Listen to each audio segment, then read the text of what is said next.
Ladies and gentlemen, welcome to the Garage Gym Athlete Podcast. I'm your host, Jared Moon. The Garage Gym Athlete Podcast is a result of my desire to build better humans, unequivocal coaches, and autonomous athletes. I've spent the last several years obsessing over program design, nutrition, and every other way you can optimize human performance. This podcast distills the latest scientific research with what I've learned and blends it with the not-so-scientific field of mental toughness. We are here to build you into a dangerously effective athlete.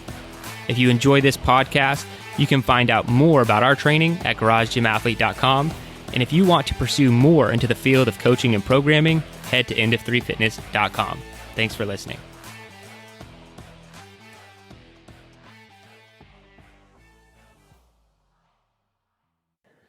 All right, ladies and gentlemen, welcome to the Garage Gym Athlete Podcast. Jared Moon here with Ashley Hicks. How you doing, Ashley? Doing well. We have Joe Courtney. What's up, man? Ashley, you're not well. Don't lie. Okay, what I meant to say is I'm fine, but I've got a little bit of a cold, so I'm going to sound like a man. Sweat like a man, you know? Yep. And then Kyle Schrum. What's up, dude? Hey, I sound like a man because I am one. The epitome of such. I'll try to go into that one, but I'll try to make my voice a little deeper to make Ashley feel better today. Thank you. So, Ashley, how's life? Life is good. Tomorrow, I finally get my results. So just a little bit anxious, but just know that the Lord has it in his hands and it's going to, what needs to happen is going to happen. And I'm just ready to have a more concrete plan to figure out what we got to do next. So very excited about that. And my in-laws are coming in town. So that always is a good time for me because I always get extra hands with Connor. So I'm super, super pumped about having them here and spending some good quality time with them. That's awesome. And keep us updated. Will do. Kyle. Well, updates. I guess it's a little too late now, but see, this is why you should have done it last week. I know. Yeah, no one's even interested. Everyone's decorating for Christmas right now. Dude, it's Christmas season. Let's talk about Halloween. I was trying to keep you guys in the dark was the reason I didn't say anything last time. But anyway, Halloween came and went. Hannah and I ran the 5K, and I was dressed as an 80s fitness dude. Hannah was an 80s fitness lady. Were those really Hannah's shorts? Well, so the story on that is... that means a yes. That means it's a yes. The story on that is I ordered the costume, right? And so I had to order a large costume because the shirt size was large. But the shorts that came in were... I don't know how they classified them as large because they were definitely bigger than large. And they had no drawstrings in them.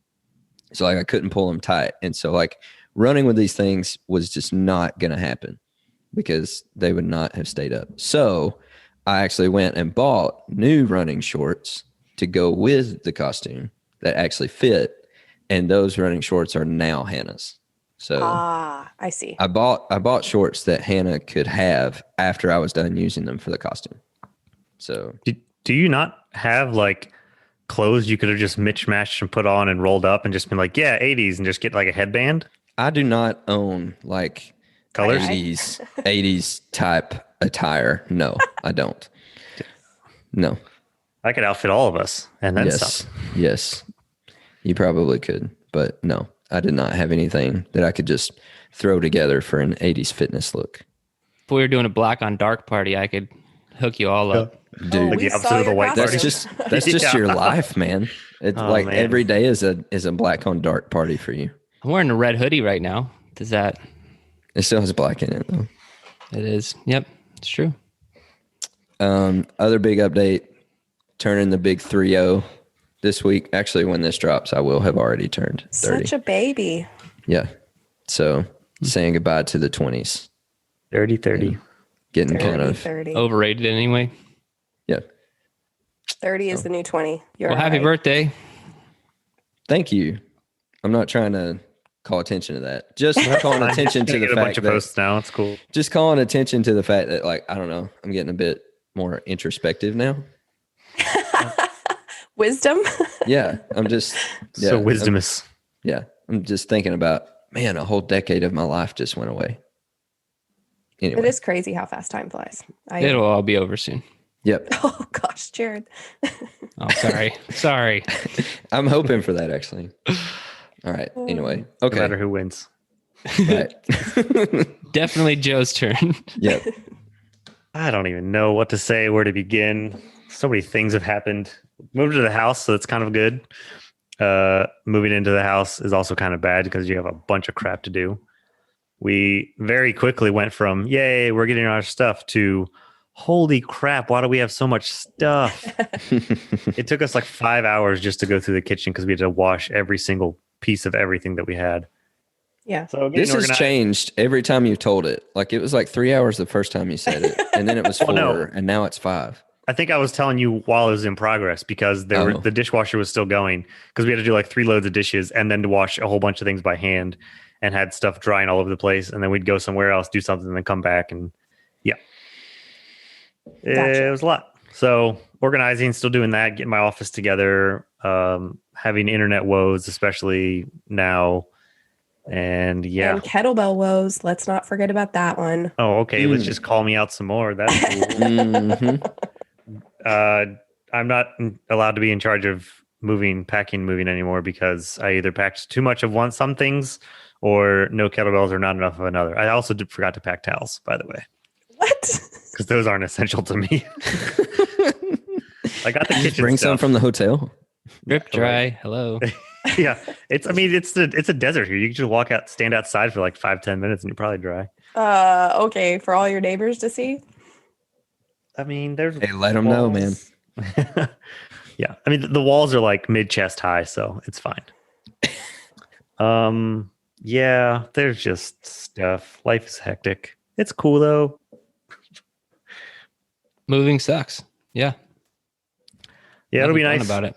once we're settled in a couple of weeks. I'll just try not to think about a year and a half from that point when we're moving again. So I'm just gonna keep it on.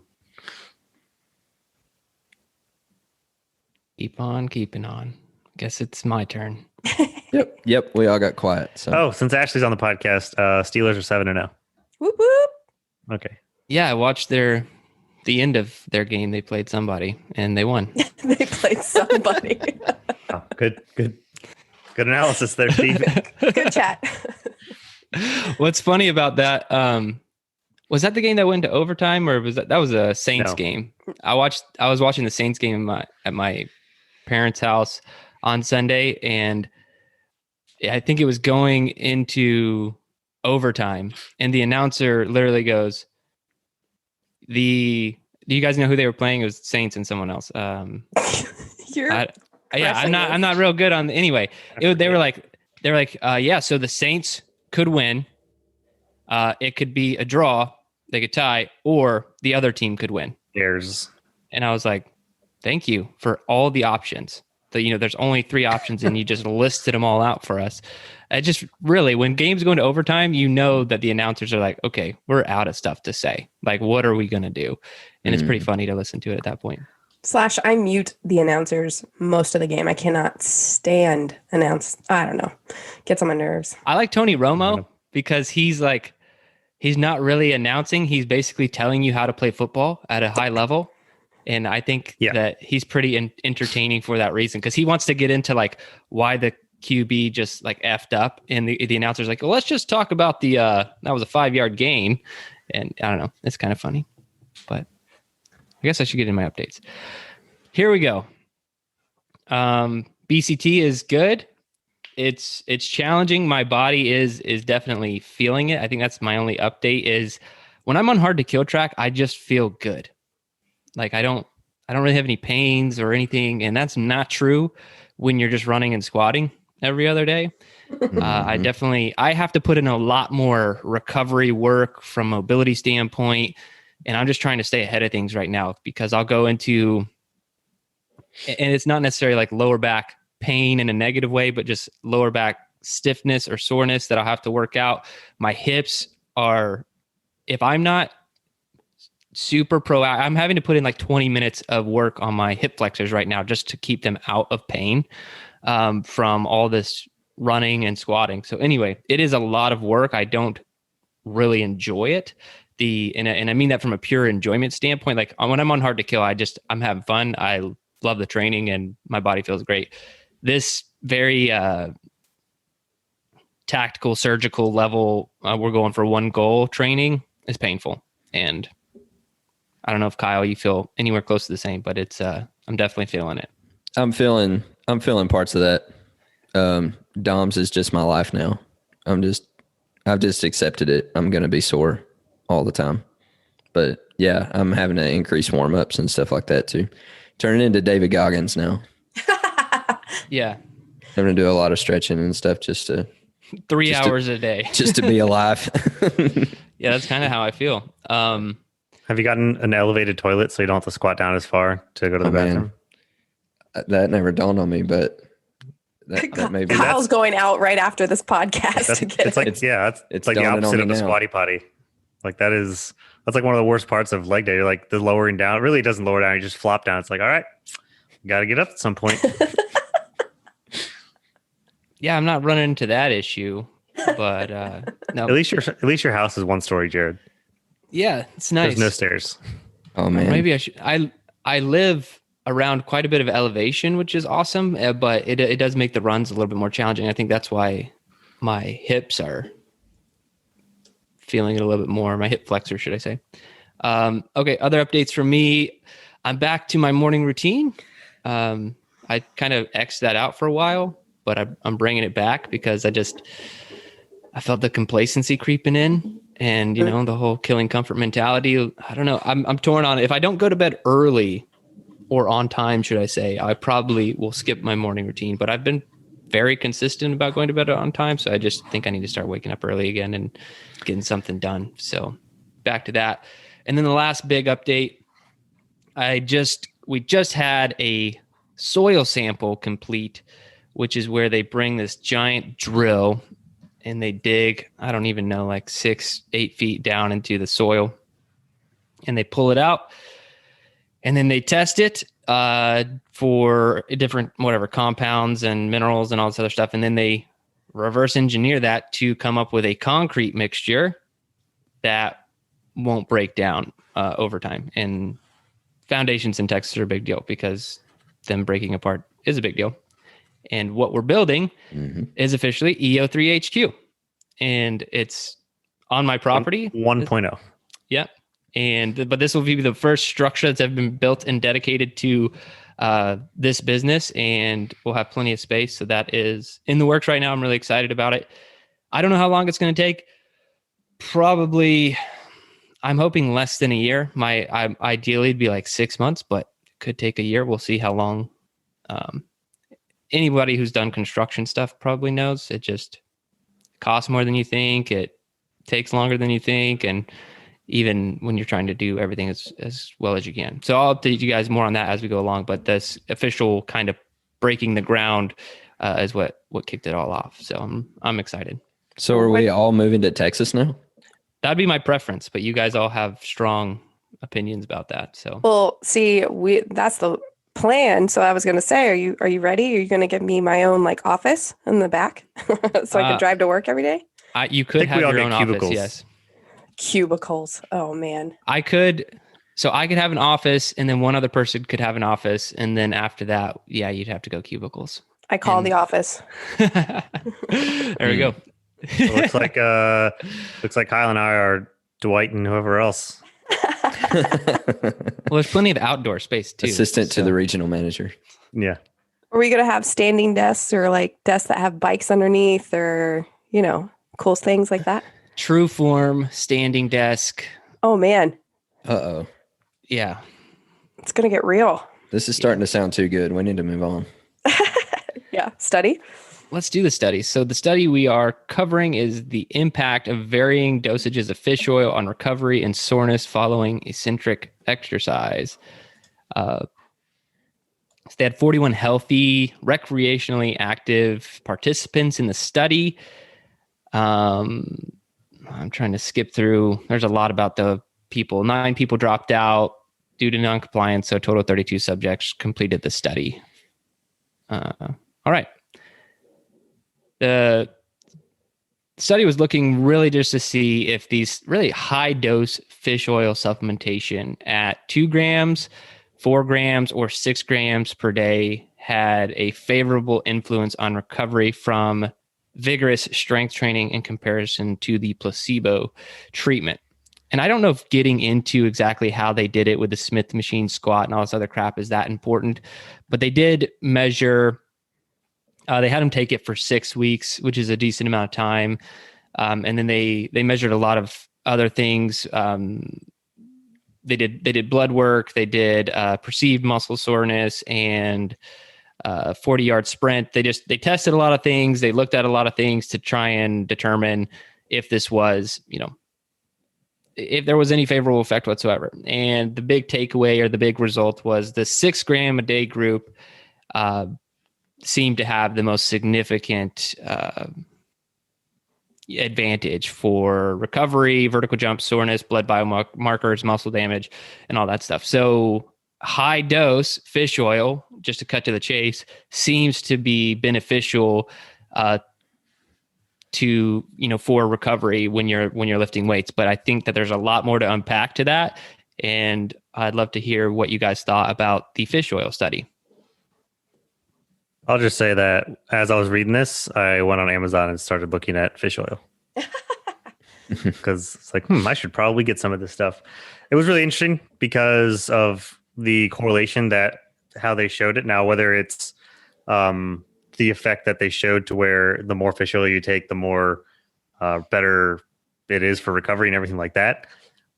Or if it was some other factors with it, but it was still really cool. And then the high standards that they had for compliance was also interesting. It wasn't just here, take these, but they really buckled down on the compliance for the 6 weeks before, and then the final, I think it was a week and a half as they were going through.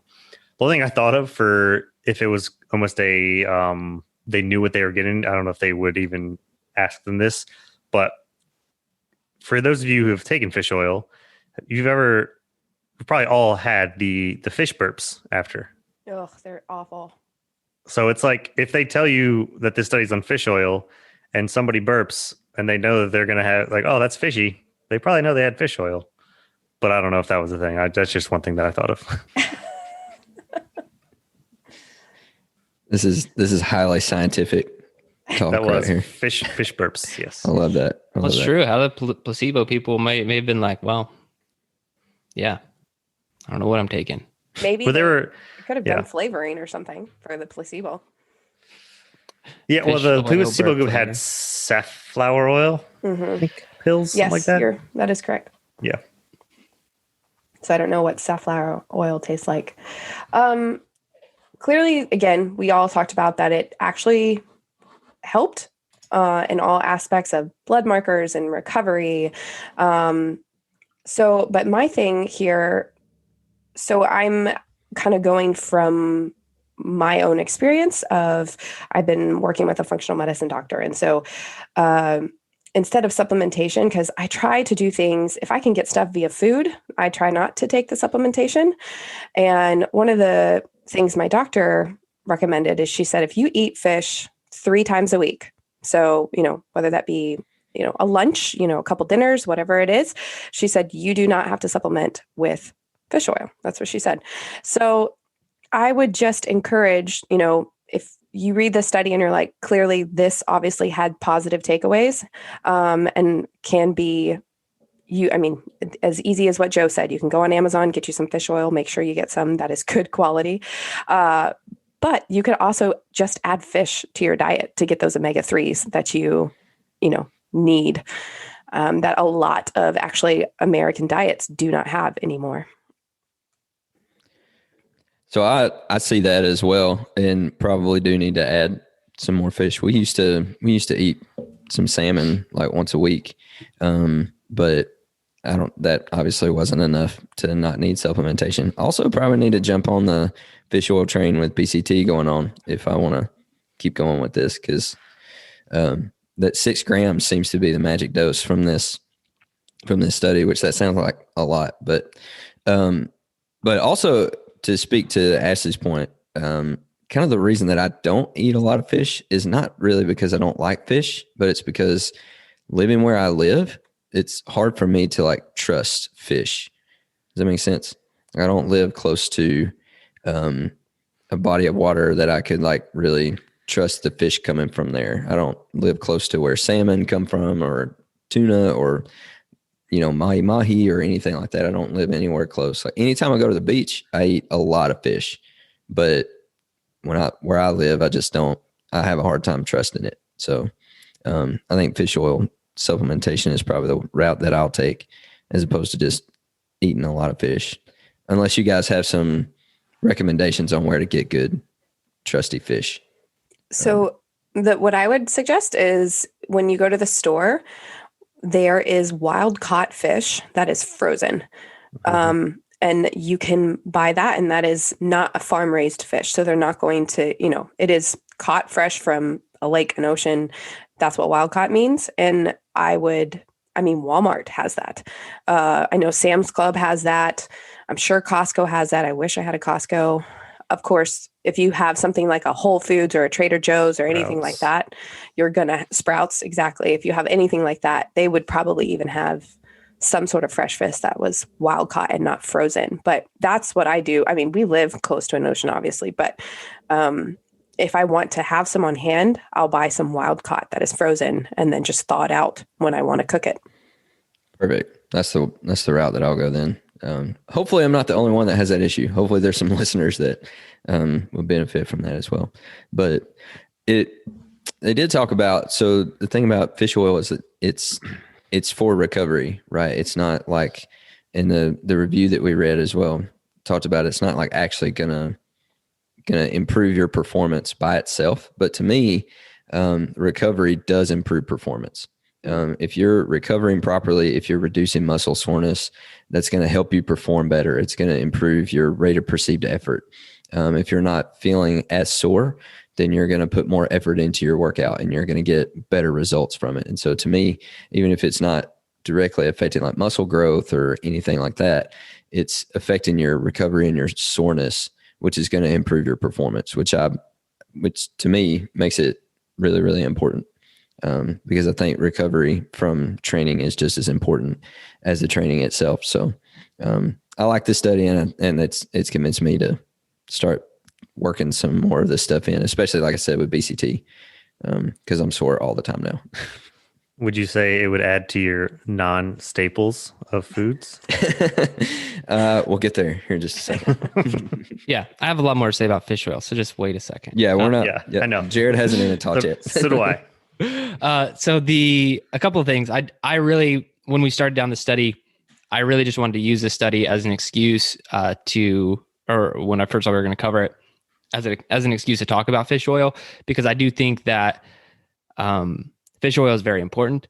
And like Kyle was saying, it's more recovery based. It's kind of like we've had the conversations about improving your immune system. If you can improve your immune system, right, everything's going to get better, to include your athletic recovery. So there's a lot more than, because if you get down to like, what's going to make me faster, what's going to make me stronger, it's going to be, okay, it's caffeine and creatine, and that's about it.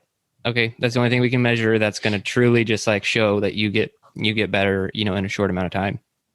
But for your heart health and for your brain health, you should be getting fish oil. And it doesn't have to, I'm 100% in agreement with Ashley. Like, it doesn't have to be through supplementation, but if that is your life, just be honest. Like, if you aren't eating fish or you don't plan to start eating more fish, then start supplementing, because I think it's going to be better than not doing it all. Because there's a lot of other studies that I would like to link to in the show notes that you guys can check out, because the evidence supporting decrease in cardiovascular risk just from omega-3s is quite overwhelming and proven at this point. So there's the Reduce It trial. It showed that 4 grams of the purified form of EPA decreased cardiovascular deaths and events in people with cardiovascular disease, diabetes, or risk factors, including high triglycerides, by 20%. Another recent trial, the Evaporate study, showed 4 grams a day of the same purified form of EPA to decrease coronary plaque by 17%. Now, there was a kind of an inconclusive study. It was called the Strength trial. It looked at the effects of 4 grams a day of fish oil or a derivative, including EPA plus DHA on cardiovascular outcomes, but they terminated the study early due to expected lack of effect. The reason I bring this one up is because this was kind of a hard hit on fish oil more recently, that it was like, oh, maybe fish oil isn't that great. But you really have to dive into who they were testing, and the people they were testing in that trial had pretty far progressed cardiovascular issues already, and large dose or 4 grams of fish oil wasn't necessarily helping them reverse that, and that should be expected. But lastly, there was a recent meta-analysis of 40 studies. It found on EPA plus DHA to decrease cardiovascular death and events. Risk of fatal myocardial infarction was decreased by 35%. Overall risk decreased by 5.8% for each additional gram per day of EPA plus DHA. Max dose evaluated in these studies was less than 6 grams. So none of these studies were taking 6 grams of fish oil. And this is the big part I want to hit on. I think your supplementation should be around, if you're not eating any fish, probably about 2 grams per day. And then if you are eating some fish, but not as much as Ashley, then maybe 1 gram per day. If you're eating as much as Ashley, then don't supplement at all. But that would be my recommendation. And I don't truly feel comfortable. One, you're going to end up, fish oil is a cheap supplement. Make sure that it's as pure as you possibly can. The brand that I recommend to most everyone is Carlson's. Carlson's is a fairly good brand of fish oil, and you can get it on Amazon. But I don't like recommending this 6 gram a day amount of fish oil. There are other issues that come with high dose fish oil. And one they bring up for military members, even in pre-deployment briefings and stuff, is don't be taking large doses of fish oil because your blood won't clot. And I know we have military people and police and firefighters listening to this. So if you're taking this excessive amount of fish oil, you're going to have blood clotting problems, which in these career fields could be an issue, right? You could bleed out more easily. So anyway, I think for your overall heart health, you should be taking fish oil or eating enough fish. So if you're not, do get on that. I've been taking fish oil for a pretty long time, and will continue to do so. And I do so in about the 1 to 2 grams of fish oil per day. I actually adjust it based off of how much fish I've eaten in a week, but I just keep some fish oil in my kitchen and take it with meals. So that's about all I have to say on fish oil. So I got a little bit more on omega-3s and such, because I wanted to look at, I wasn't sure what the daily recommended dose after seeing this study, seeing 2, 4, and 6. And, obviously when you see the 6 and the results, you're like, heck yeah, I should just take 6 and be fine. But that's not the case. And also I just like sometimes take a stab at nutritional standards and how they can be off. But these, according to the National Institute of Health, the recommended doses for males is just above 1.5 grams, and for females is just above 1 gram. And you mentioned it really briefly, and I'm not even going to say these names, but the chains of the omega-3s that you want are the EPA and the DHA. But there's a third one that's ALA, that's and omega-3s for besides fish, they pop up in flaxseed, chia seed, walnuts, and canola, and some vegetable oils. And the reason why I bring this up is because kind of a marketing thing is that marketing will do whatever they can to claim anything. So like, if we shouldn't be using canola oils anyway, but for some of these products, they're going to say, oh, it has, packed with omega-3s, but the omega-3s that they have are the ALA, and your body naturally converts the ALA to these EPA and DHA, but only 15% of it is converted. So even if you're getting it, that's not actually converting to the grams that you think it is. So incorporating the fish oil or actual fish is usually the best way to go, because even though like flax seeds and chia seeds are good, they're not going to get as much of the DHA and EPA as you think. And for size wise, it's about 6 ounces. A 6 ounce fillet is fairly common for fish, and that's going to get you about 2 to 2.5 grams of the omega-3s that you want. So, doing that a couple of times a week. And for the fish stuff is actually, Kyle, you mentioned having a hard time for you. It's actually hard out here for us, which seems weird because we're on an island, but there's no like actual fish around in the waters around here. It's still coming from like the Indian Ocean and farther off. So trying to find the fish that's best for us here has been a struggle just because of cost and stuff. So we just discovered a new kind of whitefish that I actually had to look up because there's some fishes that aren't great, like tilapia. You should always stay away from.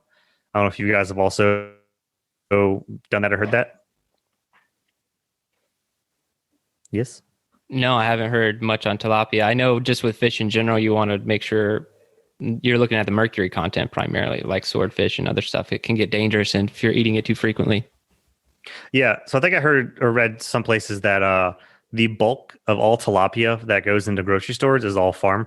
There's no like wild caught tilapia, and how they're farm raised is like they are super packed in. It's like the really cloudy, muddy, gross water. They're just eating complete junk is what. So we've absolutely stayed away from all tilapia because tilapia is the, it's basically just go away from, don't eat tilapia. Just eat either you got some kind of other fish or take some fish oil or something. I pretty much only eat salmon, to be honest. I'm not a huge fish, seafood guy. So, I mean, I like salmon a lot, but that's about all I want to eat anyway. Yeah, to be for real, you're a salmon cake guy. Salmon cake. Salmon patties. So amazing. Just all of whitefishes we always get. So we just discovered a new one here and we're going to try those out. But yeah, the frozen wild caught is the way to go. But I just wanted to interject that little bit. Yeah, that's a good point. And a lot of people, like we're talking about omega-3s here, right? And a lot of people try to look for supplementation that has omega-3 and 6 and 9.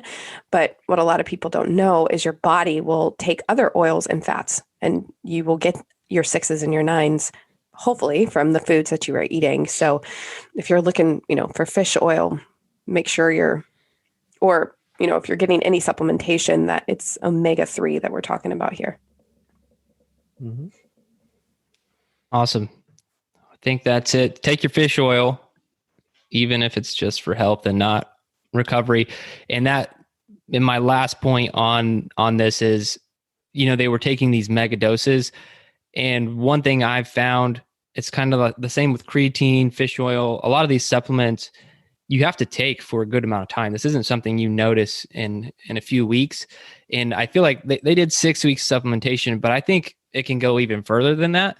So I would like to see longer duration study because I wonder if you were consistently supplementing with some of these lower doses, 2 grams or 4 grams a day, if you would start to see similar recovery benefits over a 6-month timeline, because you're being so consistent and it's really working its way, into all of your muscles and everything else. So I just wonder if that would have been, I don't know. That's just kind of me thinking out loud, but I do think that consistency with some of the stuff is way more important than like a loading phase for 6 weeks, because that's not sustainable, right? I know they're trying to prove something for science, but the takeaway from the study should not be go take 6 grams of fish oil. It should just be take your fish oil or eat your fish. Boom. All right, Joe, what are we talking about? Yeah. Explain this one to us and to everybody. Yeah, because that's the best time to do it. Let's not ask during the week. I got you, Joe. So, yeah, thanks. I had to call in some sick backup because these other yahoos don't know anything about food. So I've been choosing some of the topics recently, and this one I put down as non-staple foods. And hopefully, if you're listening, you can stop and think of like, okay, I know what staple foods are. It's whatever you get at the store every single time. But what's a non-staple food that you get basically every couple of weeks, once a month, that you always either have on hand, but you're not eating it or using it 2-3 times a week, is what I was going for on this. And I'll just go right into mine, which for us, one of the main ones that we usually always have on hand, especially if we'll get right when we come back from traveling, or just it's good to have, is sauerkraut. And that's because sauerkraut is great for you. It's a fermented food, and it is one of the 4 pillars of deep nutrition from Kate Shanahan. Yeah, got that right. So sauerkraut is one that we always have on hand because it's super fast and easy, and we usually always have sausage in the freezer too, because it's just a ready to go meat that all you have to do is heat up. So we just throw that in there for a quick, easy meal that's it takes like 10, 15 minutes to make if you're in a bind, but also just getting that fermented food there. If you're sometimes if our gut's feeling a little funky, or if, like I said, when we come back from traveling, usually when we travel, we're not eating the best for what we normally do. So we just kind of want to get the crowd in there and get the crowd in and get the crap out, Wow. There it is. Yeah. I guess I'll go next. Sorry, I'm stunned. I didn't see that coming. Yeah. I didn't either. I do not Where want to we be the are. one that follows, get the crowd in, get the crap out. So I don't care, so I'll just jump right in. So the stuff that we like to do, and not often, we like to do like waffle sundaes or something fun to mix it up. And so we don't always do it. So we either make our own like paleo mix. So you can have like almond flour, tapioca starch, cassava flour, something like that. That is different because we are grain free for the most part. So I will say a lot of our non-staple staple foods are just kind of grain free stuff for things that we miss. So like cookies or waffles or something. So the two I'll give is there's actually, if you don't want to make your own mix, which I highly recommend doing, there is one that's mixed for you, and all you would have to do is just add water. It's called Birch Benders, and they've got like paleo mixes for you. There's a keto one. I think they've got multiple different mixes. You can find those at Walmart. You can find them, Whole Foods has them. So that's one I like to use if I need to do something really quick, like let's say Scott's gone TDY and it's just me and Connor, then I'll use that mix. So I have Birch Benders on hand, but again, it's kind of what Joe said. I only buy it maybe once a month, maybe every other month, because I make my own stuff. And then we love chocolate chip cookies in this house. Like if I could have warm chocolate chip cookies every night, Scott would make me do it. But of course we don't do it. So one of the cool substitutions for chocolate chips, they're called Lily's dark chocolate baking chips. There's no sugar added. They're stevia sweetened. And you can get the dark chocolate. So it's, pretty high content of the cacao, which is pretty decent. But that's kind of the two big ones that I thought of when I saw this is basically stuff that we like to eat, or like a pizza crust. There's a Simple Mills pizza crust that's just almond flour that doesn't have any crap in it. So it's pretty good too if you want to, substitute for something that you miss if you're, being strict about your diet. So they got the crap out of the pizza crust, right? Yep, surely did. Did they use sauerkraut to do that? Nope, they did not. Oh, okay. I would say salmon would be one for us, which is funny that's what we talked about today. We used to eat it all the time. Now we've just kind of gone back to every now and then. But that's probably going to become more of a staple food pretty soon. So, but I would say that we both do like eating salmon. Actually, our kids enjoy salmon as well. So not really sure why we abandoned it, but we did anyway. So that'll be one that we're adding back in. I would also say duck fat is something that I like to cook with on occasion. I don't do it very often, but sometimes I do. I like the flavor that it brings, and it just cooks really well. And so I especially like tossing some Brussels sprouts in duck fat. And man, that's really, really tasty. Get those things crisped up. Oh, I'm struggling with that word. All right. Anyway, get them nice and crispy. They taste really good. The duck fat does add, some extra flavor to it. It's not like, more flavorless like some of your other cooking oils. So, I don't use it for everything, but I do use it on certain things that I like to have that extra flavor to it. So that's something that I'll add. Also, and this is not a healthy option, but it's a non-staple food. Eggnog. And it is eggnog season right now. But And I'm a huge, How is that huge you eggnog can only get fan. it like 3 months out of the year. I know, but that's the thing. It's a non-staple because you can't have it all the time. But Seasonal it's a staple during It's eggnog a season. seasonal staple. It's a seasonal staple. Okay. We'll give it that. But I changed the rules a little bit. Anyway, so I still don't have eggnog all the time, but during eggnog season, most weeks I'll have a carton of it here somewhere. So Delicious does make eggnog. And So Delicious, if you don't know, they are a dairy-free brand. Oh. They do things with coconut milk and almond milk. So I've gotten did it not in the know that. past we've done some noggin at home, and I've gotten So Delicious brand. Was it I'll have good? to look. I'll Oh, have to yeah. look into Yeah, it. it's good. I don't know, because eggnog looks and smells like throw up to me. I just can't handle it. Oh, no, it's good. No, it's Okay. good stuff. I've done extensive research on which eggnog is the best. And So it's actually pie the chart. Southern Comfort brand. it would Probably be. goes good with Best one. Southern Comfort. Yeah. Yeah. I don't add the SoCo to it. You know, you can if you want. There's a recipe on the side of the carton to tell you how to mix it. But I've literally Or never until had taste. eggnog. I don't do it. You've never had an eggnog, Jared? Never even tasted it. That I'm doesn't right- shock me, actually. I'm right there with you. It doesn't. Well, good. I'm glad I can't surprise anyone anymore. All right. So I struggled with this because I don't know what the hell we're talking about still, even after you guys just all answered the question. So I did say in the chat dark chocolate because it's not a staple food. And when Emily buys it, I enjoy it, but it's not very often. I feel like a child when it comes to food. Like I don't really know what's going on. What's put in front of me? I just eat what we have. Kyle's quote when we were prepping for the podcast was perfect. And I don't have it pulled up, but it was something along the lines of, like, I don't know what you mean. I eat all of the food that I buy and that's it. Like, and I think it's very similar, but I would say dark chocolate would be one for me. I'm sure Emily would have different answers to these things, but dark chocolate. I put on here, and I didn't think Joe was going to like this answer, but he didn't really like eggnog either. Tart cherry juice. Oh, no, that's So- good. All right. Oh, yeah, good. that's perfect, actually.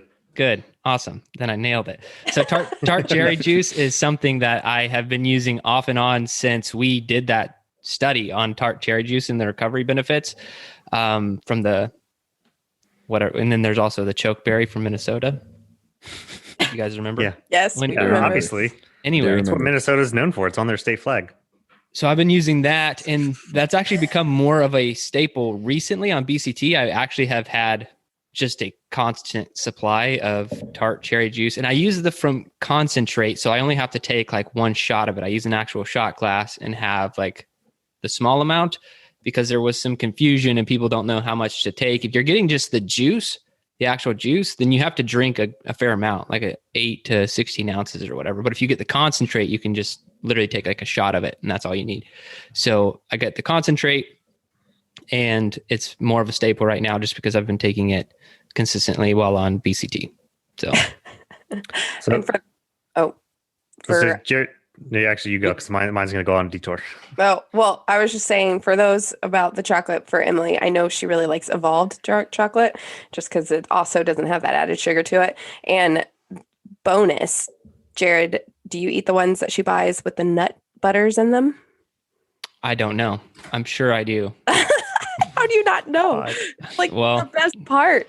Yeah, I don't know flavors when they go in my mouth. It's just, Oh man. Okay, so you bite in. It's like a Reese's peanut butter cup, but like way less nut butter in it.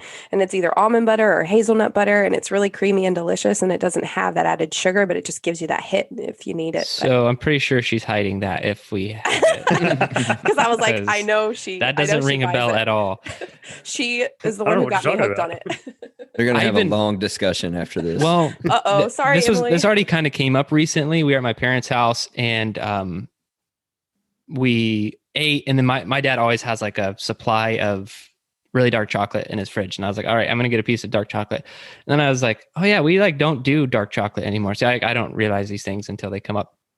And then I looked at her, but she kind of had a weird look on her face. And it was more like, you don't do dark chocolate anymore. And so I am curious if there's a hidden stash somewhere in my house. Ashley just ratted her out. I'm sorry, Emily. Joe, where was the detour going? So it's doubly good that you brought up the tart cherry juice because it was actually going to be part of one of my updates, but I got so down the moving rabbit hole. I was actually been searching for tart cherry juice here. So also another exciting thing about moving is that you get to go and experience new grocery stores, which Ashley might be able to relate. The other two don't. Yeah, it's fun. Anyway, It took me 5 grocery stores to find tart cherry juice here. It doesn't exist. They have all these other box juices and sugar juices and all these other crazy things. And then the very last one we went to, it was just a couple days ago. We went down one of the aisles and I finally found it. It was in a random spot, and I audibly made a noise, and Liz jumped and was like, "What the hell?" Because I found tart cherry juice. I already ordered some on Amazon because I was getting frustrated and I just wanted tart cherry juice, but I found some and I got really excited, a little too excited. Well, I'll wrap myself out on grocery shopping. This is a story Emily likes to tell to embarrass me, and I'm just going to tell it for everybody to hear. To embarrass yourself. Yeah, because if she ever comes on, she would probably end up telling it at some point anyway. I would occasionally go grocery shopping. It's not like I never do it, but she would send me on hey, we need this stuff, go get it. So I would do that. But we had moved recently and it was a new grocery store. So I'm trying to, set myself up for some excuses, right? And so I go and she gives me my list and it wasn't a very long list. And then I get most everything. And then I come back and she's like, you didn't I 100% needed butter. I'm trying to do a recipe and you didn't get any butter. And my response was, they didn't have butter. And she just stared at me. She's like, you're telling me that this grocery store does not sell butter? And I was like, yeah, I looked, they don't have it. And so anyway, I walked the perimeter of the store where dairy and stuff is, and they had milk, but there just was no butter. And so I was just like, that's weird. My literal thought was, this store doesn't carry butter and that's odd. And then I went and checked out and left. Oh my gosh. Turns out there's this huge butter and cheese section right in the middle of an aisle close to the frozen food section that she then showed me the next time we went to the grocery store together. And now I know that all stores do sell butter, and it's not a common thing for a grocery store to not have a butter section. So all you had to do is say that this was in construction last time. I wasn't here. Yeah. Or Yeah. there's also, you could have asked somebody, but that's a joke, right? I'm not going to. Yeah, no, men don't do that. I'm not going to talk to somebody at a store. Anyway. I do all the grocery shopping, actually. What? Yep, I do. Mainly because... Do all of your grocery stores have butter? All the ones I've ever been to, yes. If anybody finds a grocery store without butter, it would really give me some ammunition to fight back on this story at family reunions and stuff. So if anybody has that store out there, just let me know. I'm going to scope them out for you. I can be like, it's a thing. See? They don't have it in Minnesota. Oh my goodness. Scott will go and grab groceries for me, but it's way more work for me because I have to send him a picture of the brand that I want, or he'll get a random off brand that has random junk in it that I don't want. and so I end up sending him a text messages of 5 different photos. I'm like, forget it. I'll just go do it later. It's just way more hassle. It's always a big deal when I have to go because there's constant communication. I'm like, they don't have that thing. I do this a lot. It's not just butter. I'm like, they don't have it. She's like, yes, they have it. And so then I go find it. And then also, if she gives me a list, I'm like a robot. So I will get the first thing on the list. I will go to that thing. And then there's the second thing on the list. I will walk across the grocery store, passing 9 other items I could have picked up, and I'll get the second thing. And I realized you can be good at it. And I am good at it. Yeah, she'll she knows okay, she just kind of sweeps the store once and then it's over. And I'm like, I walk back and forth across this thing 19 times before it's over because I just list item 1, item 2, item 3. Don't want to get confused, jumping down the list, looking at other things, just go down the list. So anyway, maybe I'm painting a good picture about why I don't know what good staple, non-staple foods are, or why I don't do a lot of the grocery shopping. So anyway. Emily just needs to make your list in a row. So you don't do that. Yeah, I bet she has all kinds of fun. I would do it. That's true. Yeah, all right, get some produce. All right, now go down the flower aisle. All right, now go to the just walk me all over the place. Yeah. I wonder how many steps he's gonna get. Good workout. Well, you guys want to talk MURPH? Why not? I guess it's a staple. It's not a non-staple. I mean, I feel like we've talked about this workout a lot, so I don't know how much we have to say, but we will, because it's programmed for this Meet Yourself Saturday. I try to program MURPH around Memorial Day and around Veterans Day. So we're getting closer to Veterans Day, and that's why I've programmed MURPH. And so MURPH is for time, run 1 mile, 100 pull-ups, 200 push-ups, 300 squats, run 1 mile, wear a vest if you have it. And it's in memory of Lieutenant Michael P. Murphy. And that's the workout. What are the tips that you guys have? Well, first of all, he was a Navy SEAL. You have to mention that. Oh, yeah. Capital letters. Don't forget that. You have to. It's That's an inside work joke for all you folks out there. Well, yeah, because and I think we've mentioned it before, but I put on the YouTube video for this. Someone corrected me and they were like, "You didn't say SEAL. He's a SEAL." And if you've ever worked with a SEAL, which I have, and if you're like calling them a SEAL all the damn time, they're gonna laugh at you. Yeah. Like you can call them by their name, their rank, but if you're like, "Hey, Lieutenant Navy SEAL Murphy," they're gonna be like, "Dude, what is wrong with you?" So anyway, he was a Navy SEAL. That's a very important designation, but I don't mention it sometimes just because I was in the military and that's not how things work. It's like calling Scott Major Pilot Scott Hicks. It's like you gotta make sure you throw that in there. Air Force Aviator Major. You're like, okay, you gotta get a call sign in there too. Yeah. Gosh.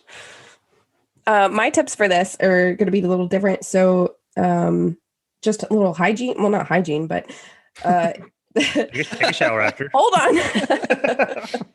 Shave that is a different shave. Different direction. What kind of? I love it. Can you let me finish? Oh my gosh. Shave your calluses is what I was going to say. Oh my goodness. You've got a lot of pull-ups and you've got a lot of grip stuff. Goodness gracious. Make sure they're down because you could rip your hands. That's exactly how I rip my hands is I just don't take notice of my hands beforehand. I just go and definitely and then for a couple days I can't grab a barbell and then that sucks. So make sure you take care of that. And then we've always talked about the partitioned and non-partitioned, and I say that's totally up to you. I would say the non-partitioned is more mental. If you want to go down that route, then do it that way. But if you want to get like fast time, PR, that kind of stuff, then definitely partition your reps. So that's my 2 tricks. And yes, take a shower after because you're going to be disgusting. So there you go. My tip's going to be super simple, super quick, super easy, at least for me. And that is to go back and listen to the MURPH cast because there's a bunch of yahoos that talk about MURPH there. You stole Kyle's. I can't believe that I put that in my notes. Did you really? It still got stolen. I don't read notes. The notes? Okay. They said ask the MURPH crew. Okay. I'm just saying go listen to them. So you should probably talk to them too. They're mostly cool. Okay. All right. Well, luckily I have something I like your other one. to say. Yeah. So I would say do some MURPH practice on rest days leading up to MURPH. So if there are pieces of the workout that you know you kind of struggle with, do some practice on the days leading up to MURPH. So, on whatever your rest days are for the week leading up to it, then do some MURPH practice. If you really suck at pull-ups, then work on some pull-ups, do an EMOM or something, with some pull-up practice. Or you could actually go through, a few rounds of the partitions that you're going to do. So if you're going to do the 5, 10, 15, then just set a timer and do 10 rounds of that and just do the rounds of the 5, 10, 15 partition where you get in a rhythm of that. You can just kind of see what your rhythm looks like and what it takes to get to that pace and keep it and just prepare yourself for MURPH. That would be my tip, instead of just talking about the workout itself, like do some MURPH practice before you get to it. Makes me miss the old harder to kill days when we did Cindy on for conditioning. 3 weeks in a row. Oh, I loved it. Mental games. It was so fun. 10% of our members when I repeated that 3 weeks in a row. Yeah, they're like, "What the heck? We're doing the same thing." Yeah. This program is. Yeah. MURPH tips for me. Yeah, I think I might be out of MURPH shape. I really want to. I'm going to try this one as it comes up in the programming because I just haven't been doing a lot of pull-ups or push-ups. The run will be good. The runs will be And great. squats I won't even feel. It'll be it'll just be the And that's what's funny about MURPH. Those are the things you lose the fastest, but they also come back pretty quickly. But I'm not going to take Kyle's advice. I'm just going to do it, and it'll probably be a little bit slow. But that's the truth of it. Is I think Kyle's advice was actually really good, and so I want to hit on that. I remember when Ashley, you came in town for MURPH. Joe wasn't there. It was not Kevin. Kevin, is that your friend?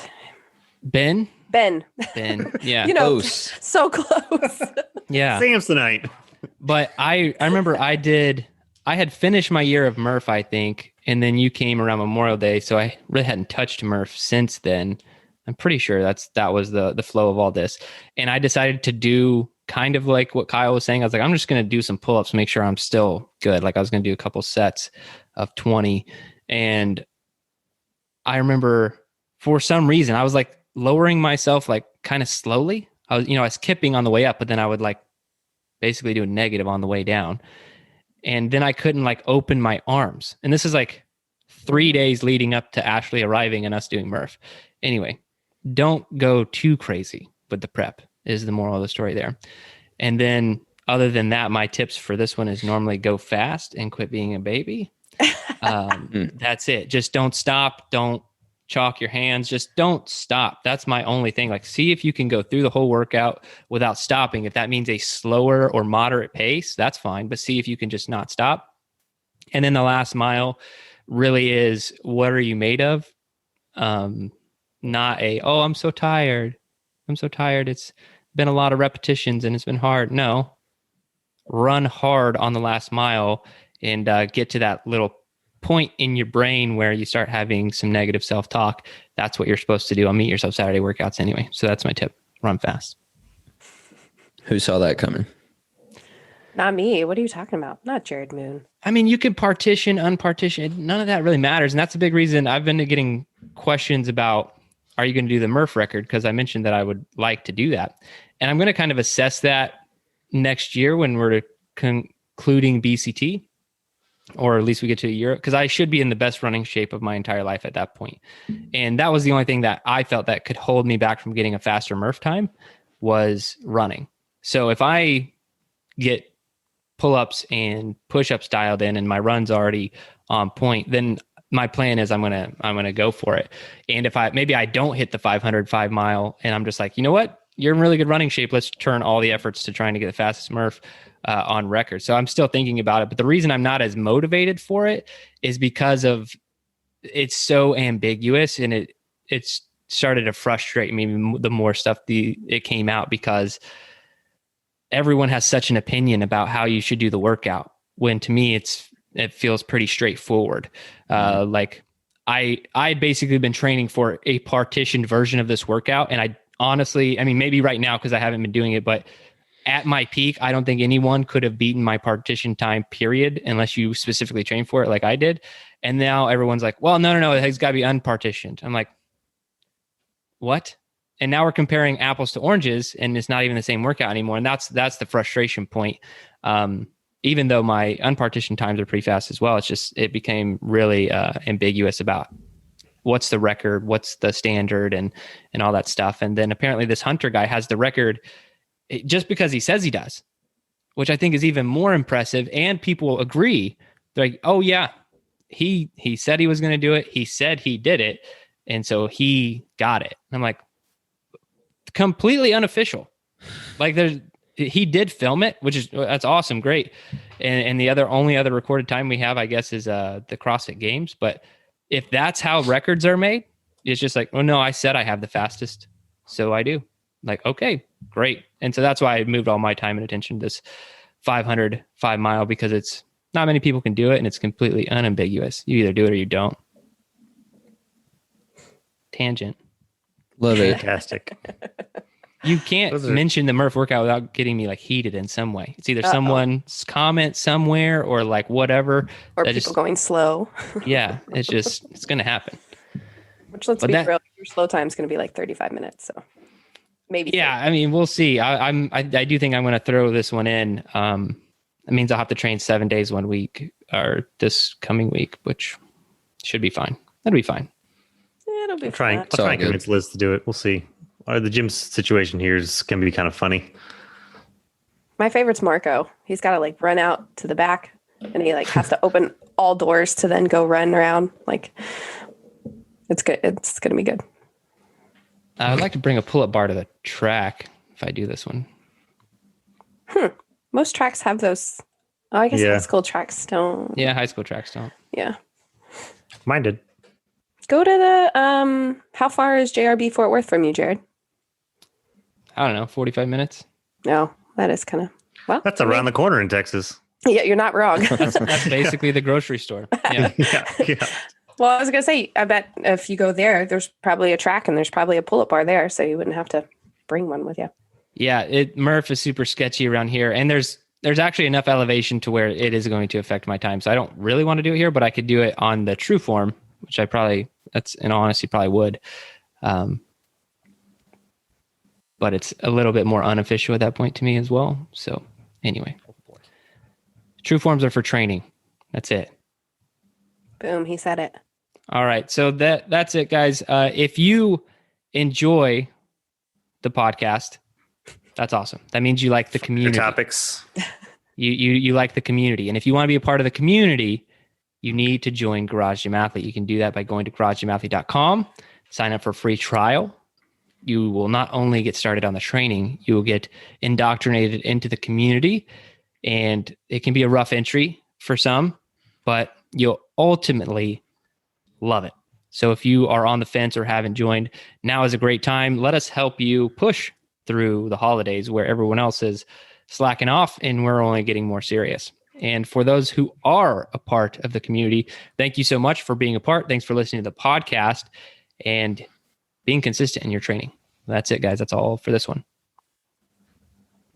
Thanks for listening to the Garage Gym Athlete podcast. If you want to learn more, go to garagegymathlete.com. You can learn about our training. Let us send you a copy of our book, The Garage Gym Athlete, or you can even get featured on the Garage Gym Athlete podcast. Thanks for listening.